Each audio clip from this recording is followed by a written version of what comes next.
Está no ar o STJ no seu dia, um programa do Superior Tribunal de Justiça. Apresentação, Tiago Gomide. Olá para você que nos acompanha a partir de agora, está no ar mais um STJ no seu dia. Eu sou o Tiago Gomide e hoje nós vamos falar sobre um tema que interessa a estudantes, consumidores e também ao setor de lazer, a meia entrada e os limites da aplicação desse direito. Você sabia que parques aquáticos e de diversões não são obrigados a conceder meia entrada a estudantes? Foi o que decidiu a terceira turma do Superior Tribunal de Justiça ao julgar um pedido do Ministério Público Federal contra o Beach Park em Fortaleza. Segundo o STJ, a lei da meia entrada só se aplica a eventos esporádicos, como shows, peças de teatro e sessões de cinema, e não a estabelecimentos com funcionamento permanente, como os parques de diversão. Mas, afinal, o que diz exatamente essa lei? Por que o tribunal entendeu que o benefício não vale para esses casos? E quais os impactos dessa decisão para consumidores, empresários e para o próprio judiciário? Para responder essas perguntas e aprofundar o debate, eu converso agora com o advogado especialista em Direito Civil e Processual Civil, Tiago Garcia. Seja muito bem-vindo ao STJ no seu dia. Muito obrigado, Tiago. Doutor Tiago, para começar então, o que exatamente diz a lei da meia entrada? Quem tem direito a esse benefício e em quais situações? Perfeito, Tiago. A Lei Federal número 12.933 de 2013 é a lei que rege esse benefício. Essa lei ela assegura o pagamento de 50% do valor efetivamente cobrado em ingressos para estudantes, pessoas com deficiência e um acompanhante quando necessário, jovens de baixa renda, com idade entre 15 e 29 anos, e a idosos. O benefício é aplicável exclusivamente a eventos culturais e esportivos de caráter artístico e educacional, como espetáculos teatrais, musicais, circenses, exibições cinematográficas, atividades pedagógicas ou jogos esportivos, e desde que realizados em locais de acesso público mediante cobrança de ingresso. A referida lei regulamenta o artigo 23 do Estatuto da Juventude e impõe o limite de até 40% da carga total de ingressos disponíveis para meia entrada, com vistas a preservar o equilíbrio econômico dos organizadores. Então não é a totalidade dos jovens que buscam, ou idosos, né, pessoas que teriam esse benefício. É uma curiosidade interessante sobre a lei, é que ela não atinge 100% das pessoas que aplicam para esse benefício, né? Existe uma limitação legal para 40% da carga total. O STJ deixou claro em uma decisão recente que parques aquáticos e de diversões não precisam oferecer a meia entrada. Qual foi o principal argumento usado aí nesse caso? Perfeito, Tiago. Como muito bem introduzido por você anteriormente, a natureza empresarial, quando ela é permanente e contínua, o STJ entende que nesses moldes eles não estariam vinculados a esse benefício, né? O principal argumento utilizado é que há uma necessidade de que seja transitória, não seja permanente. E a gente poderia até questionar, né? Qual seria a diferença, então, em relação a um show, a um espetáculo, ou mesmo o próprio cinema? Porque a tendência é imaginar que o cinema, por exemplo, é uma atividade permanente. Porém, o que é transitório seria o próprio filme que está sendo transmitido, né? Então, a transitoriedade seria em relação ao que você goza dentro dessa atividade, seja ela circense, seja ela qual for, desde que essa apresentação ela seja esporádica. E o que diferencia, então, aí na visão da justiça, né, um parque aquático de um evento de lazer e entretenimento? Como um show ou um espetáculo, por exemplo? O que diferencia isso aí na visão da justiça? A principal distinção jurídica é o critério da transitoriedade da natureza cultural dos eventos. Shows, peças teatrais, sessões de cinema e demais espetáculos são eventos esporádicos, delimitados no tempo e espaço, organizados com a fidelidade precípua de difusão artística ou cultural.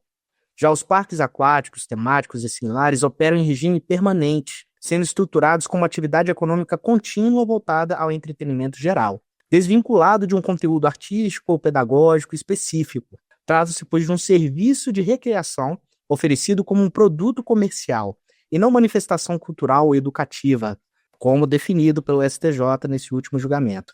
E por que a lei exige que o evento tenha esse caráter esporádico ou transitório para que a meia entrada seja obrigatória? Essa pergunta é muito interessante, Thiago. Nós precisamos sempre, dentro do direito, ponderar o benefício que está sendo concedido, né, de forma que a gente não prejudique, mas que a gente traga justiça, né, e acessibilidade.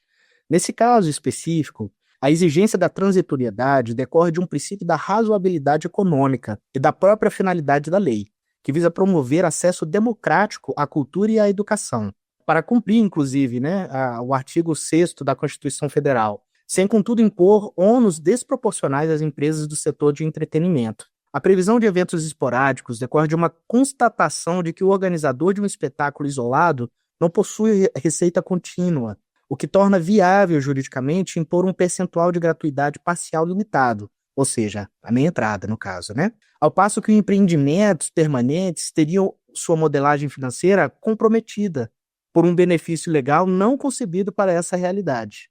Ou seja, a preocupação da legislação e dos julgadores, no caso, é não impor um ônus excessivo aos empresários, né, que tanto atravessam o espetáculo esporádico ou a atividade esporádica, quanto também não gerar uma desproporcionalidade em relação a quem já tem um empreendimento contínuo. No caso analisado que a gente citou aqui, o Ministério Público Federal alegava que o local fixo e permanente também deveria seguir a regra da meia entrada, né? Por que esse entendimento não foi aceito? Perfeito. O Ministério Público, vou traçar primeiro uma diferença entre o entendimento do Ministério Público e do STJ.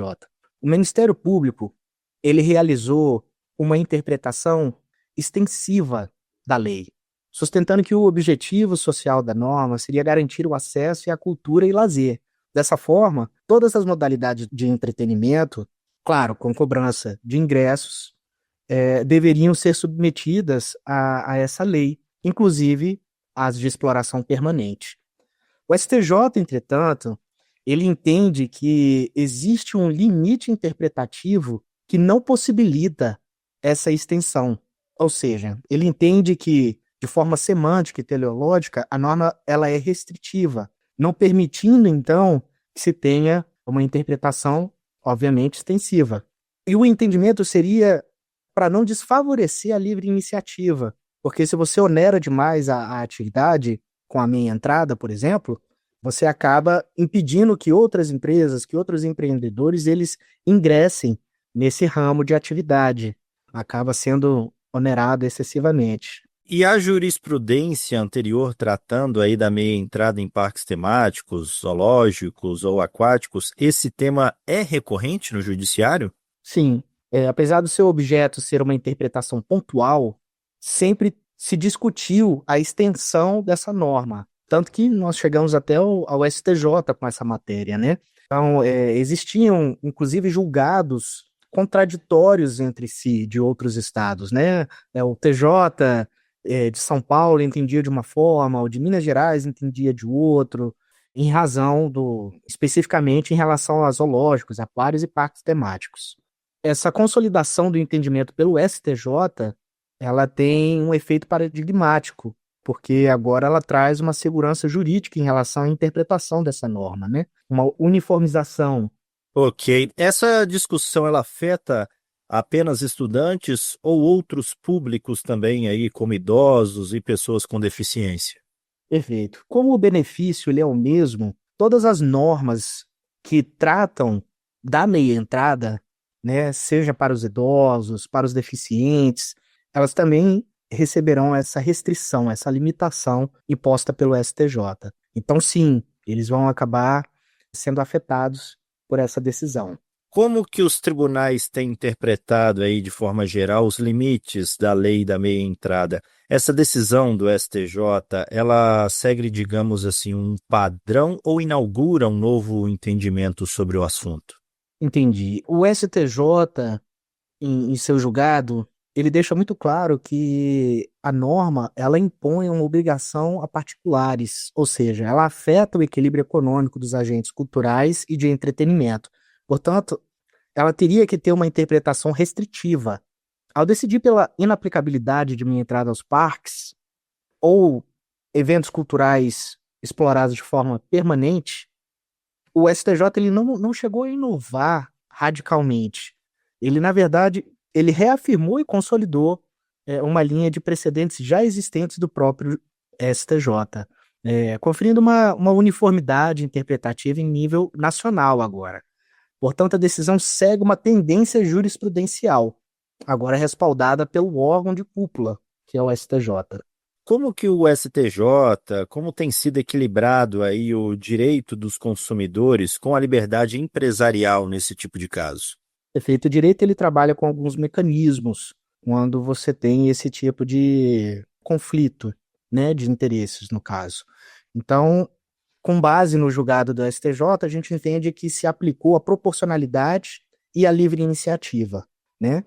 Se reconhece, então, que a função social e cultural da educação, inclusive, considera o intervencionismo estatal de forma a não permitir a desproporcionalidade na oneração dos agentes econômicos, nesse caso que prestam serviços privados e de entretenimento. Ao limitar a minha entrada, o tribunal preserva a sustentabilidade financeira dos fornecedores, sem desvirtuar o propósito exclusivo da norma, que permanece íntegro em seu campo próprio de incidência.